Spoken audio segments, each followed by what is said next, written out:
بسم الله الرحمن الرحيم. إن الحمد لله نحمده ونستعينه ونستغفره، من يهده الله فلا مضل له ومن يضلل فلا هادي له، وأشهد أن لا إله إلا الله وحده لا شريك له، وأشهد أن سيدنا ونبينا وحبيبنا وشفيعنا وقرة أعيننا محمدًا عبده ورسوله صلى الله تبارك وتعالى عليه وعلى آله وأصحابه وأزواجه وذريته وبارك وسلم تسليمًا كثيرا. أما بعد، فأعوذ بالله من الشيطان الرجيم. بسم الله الرحمن الرحيم. ومن يتق الله يجعل له مخرجًا ويرزقه من حيث لا يحتسب. سبحان ربك رب العزة عما يصفون وسلام على المرسلين والحمد لله رب العالمين. اللهم صل على سيدنا محمد وعلى آل سيدنا محمد وبارك وسلم. میرے محترم بھائیوں اور دوستو، دنیا میں سب سے زیادہ ضرورت مند، سب سے زیادہ حاجت مند وہ انسان ہے۔ جتنی انسان کی ضرورتیں ہیں اتنی دنیا میں کسی اور مخلوق کی نہیں ہیں۔ دنیا میں کیڑے مکوڑے بھی رہتے ہیں، جانور چوپائے بھی رہتے ہیں، درندے پرندے بھی رہتے ہیں، لیکن ان سب کی ضروریات اتنی نہیں ہیں جتنی انسان کی ضروریات ہیں۔ تو انسان کو ضرورت ہے اس بات کی، انسان کو اس بات کی ضرورت ہے کہ اس کے ساتھ کوئی ایسی طاقت ہو کہ جو ہر مشکل میں اس کو کام آئے، ہر تکلیف میں اس کو کام آئے اور اس کے ہر مسئلے کو وہ حل کرے۔ ہر انسان کو ایسی طاقت کی ضرورت ہے۔ اس لیے آپ نے دیکھا ہوگا کہ یہ جو دنیا کے لحاظ سے چھوٹے لوگ ہوتے ہیں، غریب لوگ ہوتے ہیں، یہ اپنے علاقے کے بڑوں، اپنی قوم کے بڑوں اور پیسے کے لحاظ سے بڑوں کے ساتھ تعلق رکھتے ہیں تاکہ مشکل میں اگر مشکل میں ان کو بلایا جائے تو یہ ہماری مشکل کو دور کر سکیں۔ کسی مسئلے میں اگر پھنسا جائے تو پھر ان کو درخواست کی جائے وہ ہمارا مسئلہ حل کر لیا کریں۔ آپ کے ہاں جرگہ سسٹم ہے اور خان ہوں گے، نواب ہوں گے، ہمارے ہاں وڈیرے ہیں، لوگ وڈیروں کے ساتھ تعلق رکھتے ہیں، ایم پی اے اور ایم این اے کے ساتھ، اور جو ان کے نیچے کے لوگ ہیں ان کے ساتھ تعلق بناتے ہیں تاکہ جب کبھی کوئی مسئلہ آئے تو وہ مسئلہ ان کو بتا کے اپنے مسئلے کا حل نکالا جا سکے۔ لیکن دنیا میں جتنے بھی ایسے لوگ ہیں، جتنی بھی ایسی شخصیات اور ہستیاں ہیں جن کے ساتھ اس لیے تعلق بنایا جاتا ہے کہ ان سے کام نکالے جائیں اور مشکل میں ان کی مدد کو حاصل کیا جائے، وہ سب کے سب کمزور ہیں، وہ سب کے سب فقیر ہیں، وہ سب کے سب بھکاری ہیں، وہ سب کے سب سائل ہیں، وہ سب کے سب خود محتاج ہیں۔ لیکن ایک ذات دنیا میں ایسی ہے، ایک ذات دنیا میں، صرف ایک ذات ایسی ہے جو اتنی طاقتور ہے کہ جس ذات کے سامنے کوئی مسئلہ ٹھہر نہیں سکتا، کوئی مشکل نہیں ہے، کوئی تکلیف نہیں ہے، ہر مشکل مسئلے کو وہ حل کر سکتا ہے۔ اور پھر وہ اتنا طاقتور ہے۔ اور پھر جو لوگ طاقتور ہوتے ہیں، جو لوگ بڑے ہوتے ہیں، ان کے ساتھ ملنا بھی ایک بڑا مسئلہ ہوتا ہے، ان تک رسائی ایک بڑا مسئلہ ہوتا ہے۔ اللہ وہ ذات جو اکیلی ہے، جو ہر مسئلے کو حل کر سکتا ہے، ہر مشکل کو حل کر سکتا ہے، ہر پریشانی کو حل کر سکتا ہے، اس کا نام اللہ ہے۔ اس کا نام کیا ہے؟ اللہ۔ اللہ اس کا نام ہے، اللہ اس کا نام ہے، اور پھر اتنا بڑا کہ ہر مسئلے کو حل کر سکتا ہے۔ اللہ تعالیٰ نے قرآن پاک کے اندر بہت سے واقعات سنائے ہیں، جن واقعات میں اللہ تعالیٰ نے اپنی قدرت قاہرہ، اپنی قدرت کاملہ کو بیان کیا ہے کہ دیکھو میں کیا کچھ کر سکتا ہوں۔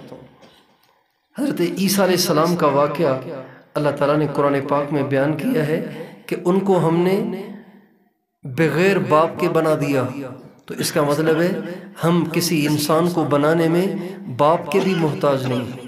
اللہ تعالیٰ نے ابراہیم علیہ السلام کو 81 سال کی عمر میں اولاد عطا فرمائی، تو اللہ نے بتا دیا کہ ہم اولاد دینے کے لیے جوانی کے بھی محتاج نہیں ہیں۔ اور اللہ تعالیٰ نے حضرت یونس علیہ السلام کو مچھلی کے پیٹ کے اندر بچایا۔ مچھلی کا جو پیٹ ہوتا ہے نا وہ بہت گرم ہوتا ہے۔ مچھلی کے پیٹ میں پتھر بھی چلا جائے تو گل جائے گا، اتنا گرم ہوتا ہے۔ آخر ہر وقت جو پانی میں رہتی ہے تو اتنا ہیٹ اپ تو ہے نا اس میں، اتنی حرارت تو ہے اس میں کہ اتنا عرصہ پانی میں رہنے کے بعد بھی وہ گلتی نہیں ہے، ختم نہیں ہوتی ہے۔ اتنی اس کے پیٹ میں حرارت ہوتی ہے، اتنا اس کے پیٹ میں ٹیمپریچر ہوتا ہے۔ حضرت یونس علیہ السلام مچھلی کے پیٹ میں چلے گئے، اللہ کو پکارا، اللہ نے مچھلی کے پیٹ میں سے صحیح سلامت ان کو واپس نکال دیا۔ زکریا علیہ السلام بڑھاپے میں ان کو اس بات کی خواہش ہوئی کہ اللہ تعالیٰ مجھے اولاد عطا فرمائے، اور یہ خواہش اس لیے پیدا ہوئی کہ ان کے رشتہ داروں میں کوئی ایسا شخص ان کو نظر نہیں آ رہا تھا کہ جو ان کی وراثت کو سنبھالے اور ان کے دین، ان کی شریعت کو سنبھالے اور اگلی نسلوں تک، اگلی قوموں تک اس کو پہنچائے۔ چنانچہ اللہ تعالیٰ سے کہنے لگے، رب انی وہن العظم منی واشتعل الرأس شیبا ولم اکن بدعائک رب شقیا۔ اے اللہ میں بوڑھا ہو گیا ہوں، میری ہڈیاں کمزور ہو گئی ہیں، اور میں نے تجھ سے پہلے بھی جب کبھی دعا کی ہے تو نے میری دعا کو رد نہیں کیا۔ اے اللہ میری ایک دعا اور ہے، وہ یہ ہے کہ مجھے ایسا بیٹا عطا فرما کہ جو میری شریعت کو سنبھالے اور آگے تک اس کو پہنچائے۔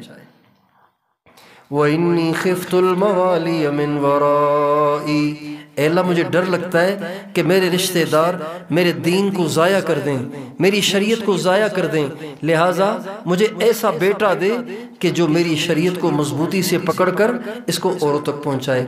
ابھی اللہ سے دعا کر رہے تھے کہ اللہ تعالیٰ نے حضرت جبریل کو بھیج دیا اور فرمایا، اِنَّا نُبَشِّرُكَ بِغُلَامٍ اسمہ یحییٰ، زکریا آپ کو مبارک ہو، اللہ تعالیٰ آپ کو ایسا بیٹا عطا فرمائے گا جس کا نام آپ نہ رکھنا، اس کا نام اللہ نے آسمانوں میں یحییٰ رکھ دیا ہے۔ بڑھاپے میں اللہ نے بیٹا دے دیا۔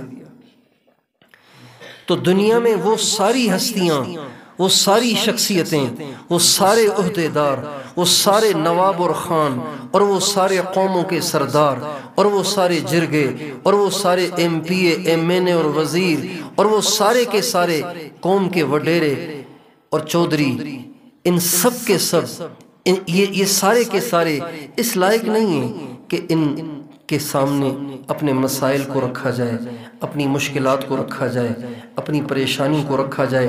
مسئلے کا حل چاہیے تو سیدھا راستہ اللہ کی طرف ہے، اللہ سے رابطہ کرنا۔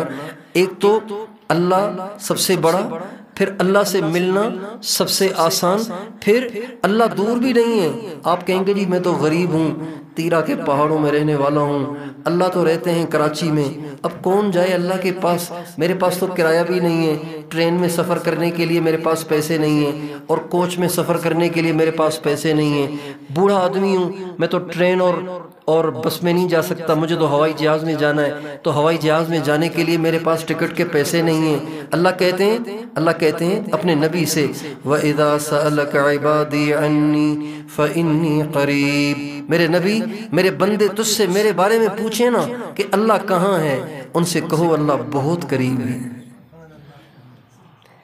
اللہ سب سے بڑا مشکل کشا، اللہ سب سے بڑا حاجت روا، اللہ سب سے زیادہ طاقتور، اللہ ہر مسئلے کو حل کرنے پر قادر، اس سے ملنا آسان، قریب اتنا کہ وَنَحْنُ أَقْرَبُ إِلَيْهِ مِنْ حَبْلِ الْوَرِيدِ، اللہ کہتے ہیں اتنا قریب ہوں کہ تمہاری شہرک سے بھی زیادہ تمہارے قریب ہے۔ اللہ سے اپنے مسائل کا حل مانگنا یہ وہ طریقہ کار ہے جو ہمیں اللہ نے بتایا، اللہ کے نبی نے بتایا۔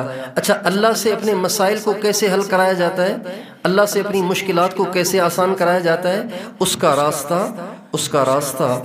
کا راستہ خود اللہ نے بتایا۔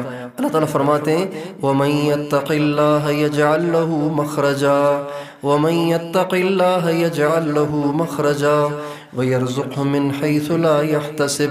اگر تم چاہتے ہو کہ جب تم دعا کرو میں تمہاری دعا قبول کر لوں، جب تم مجھے اپنے مسئلے کے لیے بلاؤ میں تمہارے مسئلے کو حل کر لوں، تم مجھے پریشانی میں بلاؤ میں تمہاری پریشانیاں دور کر دوں، اگر تم چاہتے ہو نا تو ایک کام کرو، اپنی زندگی سے حرام کو باہر نکال دو، گناہ کرنا چھوڑ دو، تقوی کی زندگی گزارو، متقی بن کر رہو، نگاہوں کو پاک رکھو، زبان کو پاک رکھو، کانوں کو پاک رکھو، شرمگاہوں کو پاک رکھو، اور اپنے سر سے لے کے پاؤں تک سارے وجود کو اللہ کی نافرمانی سے پاک رکھو، میری نافرمانی سے پاک رکھو۔ اللہ فرماتے ہیں میں تمہارے ہر مسئلے کو بھی حل کروں گا، اور تمہیں وہاں سے میں رزق اور روزی دوں گا، وہاں سے تمہاری ضرورتیں پوری کروں گا کہ تم سوچ بھی نہیں سکتے۔ یہاں کے لوگ پانی کے لیے پریشان ہیں نا، یہاں کے لوگ پانی کے لیے پریشان ہیں، پانی کے لیے پریشان ہیں، پانی پر زندگی ہے، پانی ہے تو زندگی ہے، پانی نہیں ہے تو زندگی نہیں ہے۔ حضرت ہاجرہ حضرت اسماعیل کو لے کر جب چلیں اللہ کے حکم سے، ابراہیم علیہ السلام ان کو لے کر چلے اور آ کے مکے کے کالے پہاڑوں کے بیچ میں ان کو ڈال دیا، اور تنے تنہا تھوڑا سا پانی تھوڑی سی کھجوریں دے کر ان کو چھوڑ کے اللہ کے حکم سے واپس چلے گئے۔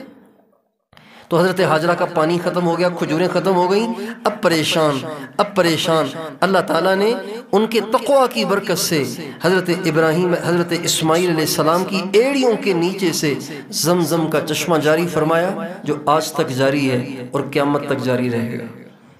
کتنے لوگ اس کو پیتے ہیں؟ پانی چاہیے، تقوی، چونکہ پانی رزق ہے، رزق سے مراد صرف روٹی نہیں ہے، رزق سے مراد روٹی بھی ہے، سالن بھی ہے، کپڑا بھی ہے، اور گھر بھی ہے، اور اولاد بھی ہے، اور آکسیجن بھی ہے، اور دنیا اور سڑکیں بھی ہیں، اور گاڑی بھی ہے، اور سواری بھی ہے، ساری دنیا کی ضرورتیں وہ رزق ہیں۔ اللہ کہتے ہیں رزق اگر چاہیے تو پھر پہلے متقی بنو، جب تم مجھے متقی بن کے دکھاؤ گے تو میں وہاں سے روزی دوں گا کہ دنیا کی عقل کی وہاں رسائی نہیں ہوگی۔ تو اگر آپ چاہتے ہیں کہ اللہ تعالیٰ آپ کے پانی کے مسئلے کو حل کرے اور دوسرے مسائل کو حل کرے، پریشانیاں دور کرے، جن کے گھر ٹوٹ گئے اللہ ان کے گھر بنا دے، جن کے مسائل ہیں، جو بے روزگار ہیں اللہ ان کو حلال روزگار عطا فرمائے، اس کا حل یہ ہے کہ ہم متقی بن کر اللہ کو دکھائیں۔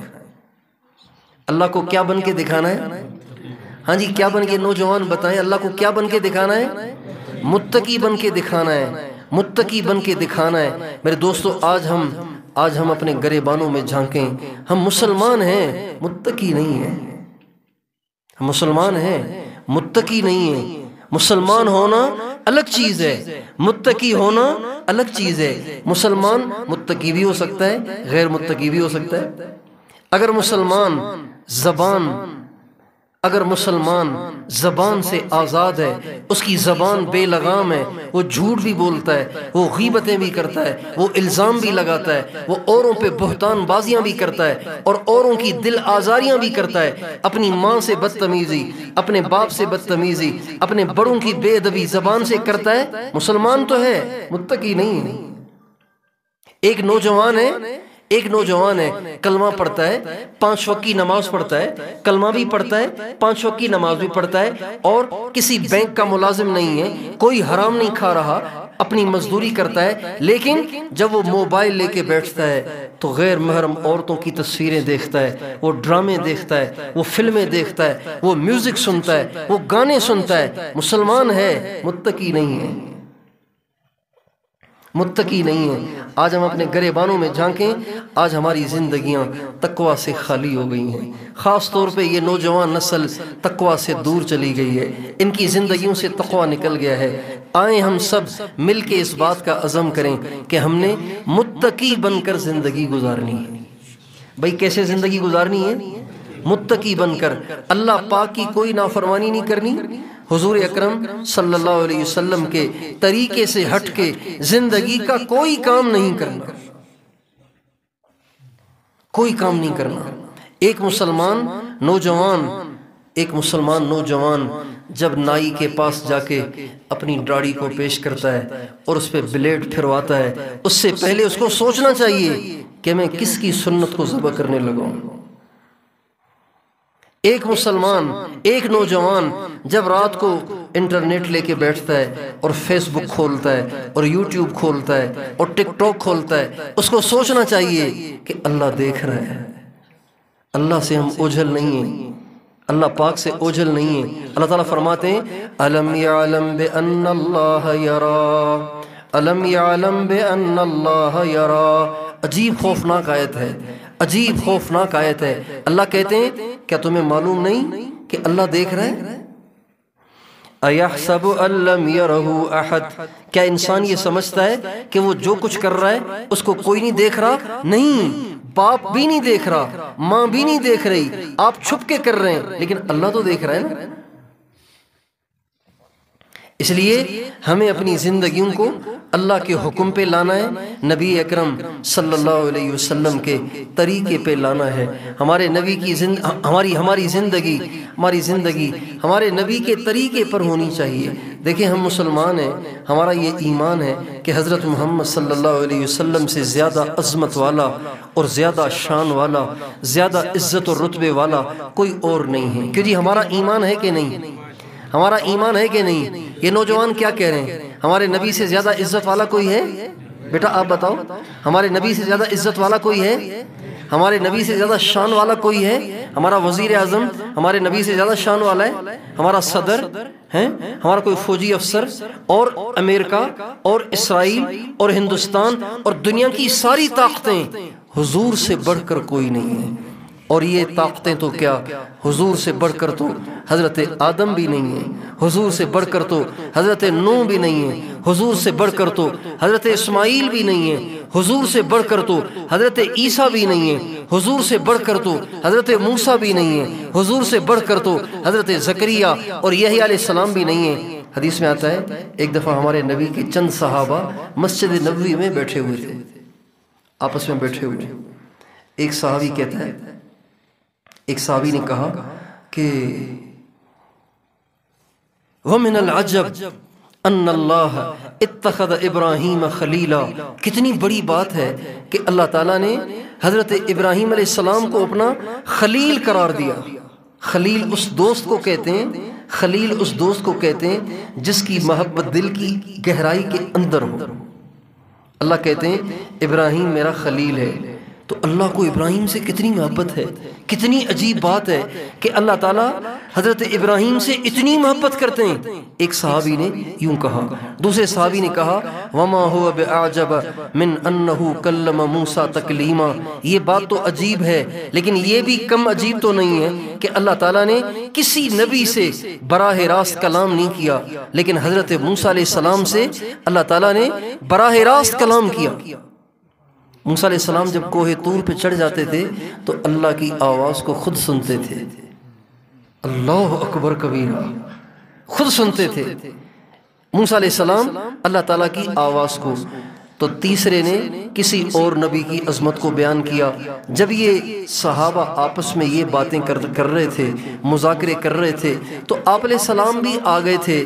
انہوں نے آپ علیہ السلام کو نہیں دیکھا، آپ علیہ السلام کھڑے کھڑے سنتے رہے کہ یہ کیا باتیں کر رہے ہیں۔ جب یہ سارے ان باتوں کو کہہ چکے، نبیوں کی شان اور عظمت کو آپس میں دہرا چکے، تو آپ علیہ السلام نے فرمایا لَقَدْ سَمِعْتُ كَلَامَكُمْ وَعَجَبَكُمْ، میں نے تمہاری ساری باتیں سنی ہیں۔ تم نے کہا نا ابراہیم خلیل ہے، بے شک وہ خلیل ہے۔ تم نے کہا نا موسیٰ کلیم اللہ ہے، بے شک وہ کلیم اللہ ہے۔ تم نے کہا نا فلاں نبی اتنی شان والا ہے، بے شک وہ اتنی شان والا ہے۔ الا وَأَنَا حَبِيبُ اللَّهِ وَلَا فَخْرَ أَنَا سَيِّدُ الْأَوَّلِينَ وَالْآخِرِينَ، لیکن کان کھول کر سنو، میں اللہ کا محبوب ہوں۔ میں کون ہوں؟ اللہ کا محبوب ہوں۔ محبوب سے بڑھ کر تو کوئی نہیں ہوتا نا۔ پھر آپ نے فرمایا الا وَأَنَا سَيِّدُ الْأَوَّلِينَ وَالْآخِرِينَ، کان کھول کر سنو، میں پہلوں کا بھی سردار ہوں اور پچھلوں کا بھی سردار ہوں۔ اللہ نے ہمیں ایسے خوبصورت اتنے عظیم شان نبی دیے ہیں، ہماری نوجوان نسل ان کے طریقے کو چھوڑ کے ان کے دشمنوں کو طریقوں کو اپنائے تو یہ کتنا بڑا ظلم اور کتنی بڑی بے وفائی ہے اپنے نبی کے ساتھ۔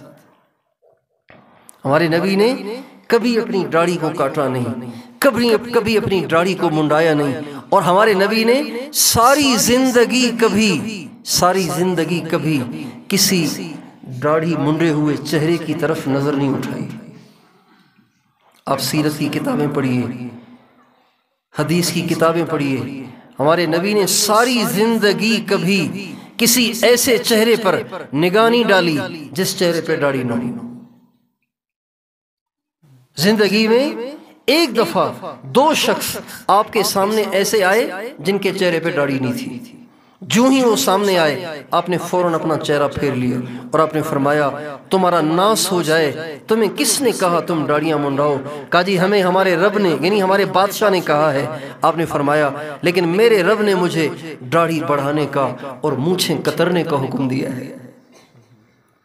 اس لیے آپ کے اس علاقے میں جہاں دین کی فضا ہے، دین کا ماحول ہے، اتنے علماء ہیں اور اتنی دین سے محبت ہے، اتنی دین کی طرف رغبت ہے، اتنی سادگی ہے، وہاں بھی ایسے نوجوان جن کے چہروں پہ داڑیاں نہ ہوں دیکھ کے بڑا درد ہوتا ہے، بڑا دکھ ہوتا ہے کہ نوجوانوں کو کوئی کیوں نہیں سمجھاتا کہ یہ چہرہ حضور کے دشمنوں والا ہے، یہ چہرہ اللہ کو بھی ناپسند ہے، اللہ کے نبی کو بھی ناپسند ہے، اور وہ چہرہ جس چہرے پہ حضور کی سنت ہو وہ چہرہ اللہ کو بھی پسند ہے، اللہ کے نبی کو بھی پسند ہے۔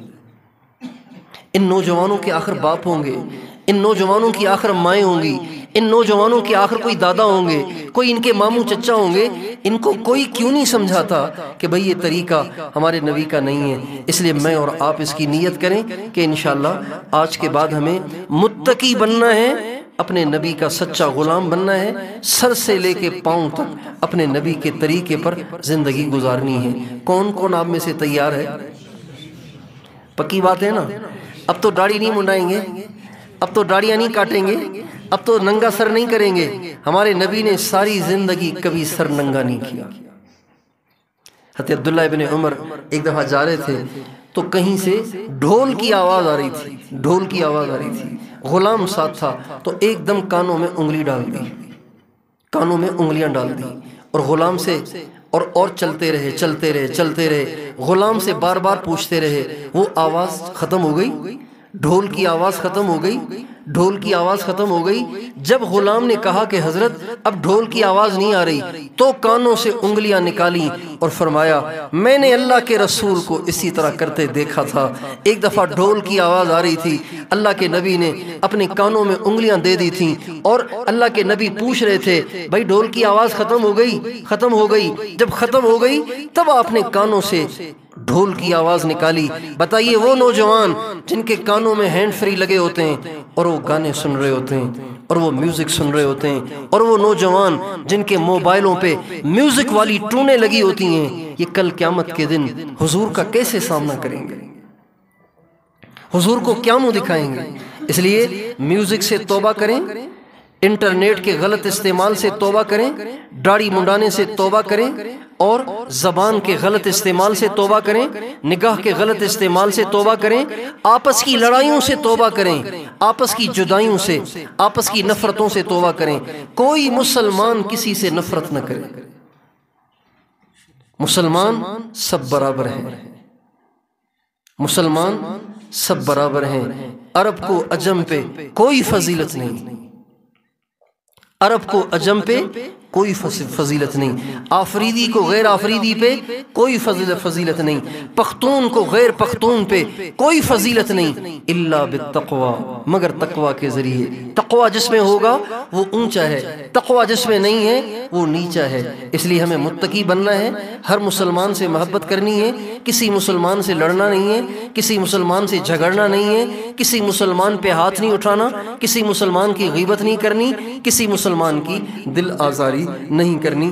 اگر کوئی کسی سے لڑا ہوا ہے، اگر کوئی کسی سے اپنا تعلق توڑے ہوئے، بات چیت کو بند کیے ہوئے، اس کو چاہیے کہ اپنے بھائی سے صلح کر لے۔ مسلمان، جب دو مسلمان آپس میں بات چیت نہیں کرتے، آپس میں بات چیت نہیں کرتے اور 3 دن گزر جاتے ہیں، اللہ تعالیٰ ان کی ساری عبادتیں مردود کر دیتا ہے۔ ایک دفعہ حضرت امام حسین اور حضرت محمد بن حنفیہ ان میں آپس میں گرما گرمی ہو گئی۔ دونوں بھائی ہیں حضرت علی کے، حضرت امام حسین حضرت امام فاطمہ کی اولاد میں سے ہیں کہ بیٹے ہیں، اور حضرت محمد بن حنفیہ یہ حنفیہ کے بیٹے ہیں، حضرت علی کے بیٹے ہیں حنفیہ سے، حضرت حنفیہ رضی اللہ تعالی عنہ سے۔ دونوں بھائی ہیں، آپس میں رنجش ہو گئی اور بات چیت بند ہو گئی۔ جب تیسرا دن آیا تو حضرت محمد بن حنفیہ نے حضرت امام حسین کو خط لکھا اور کہا، بھائی ہمارے نانا کا ارشاد ہے کہ 3 دن سے زیادہ رنجش ٹھیک نہیں ہے، 3 دن سے زیادہ جدائی ٹھیک نہیں ہے، اور 3 دن ختم ہونے والے ہیں۔ میرا دل تو کرتا ہے کہ صلح میں پہل میں کروں، جو صلح میں پہل کرے گا اس کا درجہ اللہ کے ہاں بڑا ہوگا، اس کا درجہ اللہ کے ہاں اونچا ہوگا، جو صلح میں پہل کرے گا، جو آپس کے جوڑ میں پہل کرے گا۔ تو دل تو میرا کرتا ہے کہ میں پہل کروں اور آپ کے پاس آ جاؤں، لیکن آپ کا درجہ چونکہ حضرت فاطمہ کا بیٹا ہونے کی وجہ سے بڑا ہے، تو میں نہیں چاہتا کہ آپ بڑے درجے والے ہیں اور زیادہ اجر میں کما لوں، اس لیے آپ میرا خط پہنچتے ہی جلدی سے مجھے منانے کے لیے آ جائیں تاکہ میں آپ سے آگے نہ بڑھ جاؤں۔ جو ہی حضرت محمد بن حنفیہ کا خط امام حسین کے پاس پہنچا، انہوں نے دوڑ لگائی اور دونوں بھائی آپس میں مل گئے۔ اس لیے ہمیں لڑنا نہیں ہے، ہمیں صلح سے رہنا ہے۔ ہمارے نبی چلے گئے، ہم سارے اپنے نبی کی روحانی اولاد ہیں۔ بتائیے باپ کا دل خوش ہوگا جب اس کی اولادیں آپس میں لڑیں گی؟ جب ایک بیٹا، ایک بھائی دوسرے بھائی پہ گن اٹھائے، کیا باپ کو اچھا لگے گا؟ کیا ماں کو اچھا لگے گا؟ کیا ایک بھائی دوسرے بھائی پہ فائر کرے، کیا باپ کو اچھا لگے گا؟ کیا ماں کو اچھا لگے گا؟ ہم سارے اپنے نبی کی روحانی اولاد ہیں۔ جب ایک مسلمان دوسرے مسلمان کی دل آزاری کرے گا اور اس پہ گن اٹھائے گا، اس پہ فائر کرے گا، ہمارے نبی کی روح کو کتنی تکلیف ہوگی۔ اس لیے ہمیں لڑنا نہیں ہے، ہمیں آپس میں جڑ کے رہنا ہے، صلح صفائی کے ساتھ رہنا ہے۔ تیار ہیں انشاءاللہ؟ اور بھائیو، دین کی حقیقت تو اہل اللہ کی صحبت سے آتی ہے۔ یہ کیوں نہیں ہے؟ دین پہ چلنے کا شوق کیوں نہیں ہے؟ نوجوان کیوں داڑیاں منڈا رہے ہیں؟ نوجوان کیوں گانے سن رہے ہیں؟ اور بوڑھوں کی شکلیں اور ہیں، نوجوانوں کی شکلیں اور ہیں۔ کیوں؟ اس لیے کہ ہمیں اچھی صحبت نہیں ملی۔ اچھی صحبت سے انسان اچھا ہوتا ہے، بری صحبت سے انسان برا ہوتا ہے۔ صحبت صالح ترا صالح کند، صحبت طالح ترا طالح کند۔ اچھوں کی صحبت میں رہنے والے ہمیشہ اچھے ہو جاتے ہیں اور بروں کی صحبت میں رہنے والے برے ہو جاتے ہیں۔ مولانا روم رحمۃ اللہ علیہ نے ایک عجیب واقعہ، ایک عجیب بات لکھی ہے۔ وہ فرماتے ہیں نوح علیہ السلام کا بیٹا باوجود نبی کا بیٹا ہونے کے بری صحبت کی وجہ سے کافر ہو کر مرا، اور اصحاب کہف کا کتا اللہ والوں کی صحبت کی وجہ سے جنتی بن گیا۔ ہے تو کتا لیکن جنت میں جائے گا، اس لیے کہ اللہ والوں کی صحبت مل گئی۔ تو بھائیو، آپ سے درخواست ہے اہل اللہ کی صحبت اختیار کریں، اللہ والوں سے تعلق رکھیں، اس سے آپ کا دل پاک ہوگا، منور ہوگا، اللہ پاک کی محبت، اللہ کے نبی کی محبت حاصل ہوگی اور دین پہ چلنا آپ کے لیے آسان ہوگا۔ کوشش کریں گے انشاءاللہ، اور تبلیغ میں بھی وقت لگاؤ، تبلیغ میں بھی وقت لگاؤ۔ تبلیغ میں بھی ایک اچھی صحبت میسر آ جاتی ہے اور انسان کی زندگی میں تبدیلی آتی ہے۔ اللہ تعالی ہم سب کو توفیق عطا فرمائے۔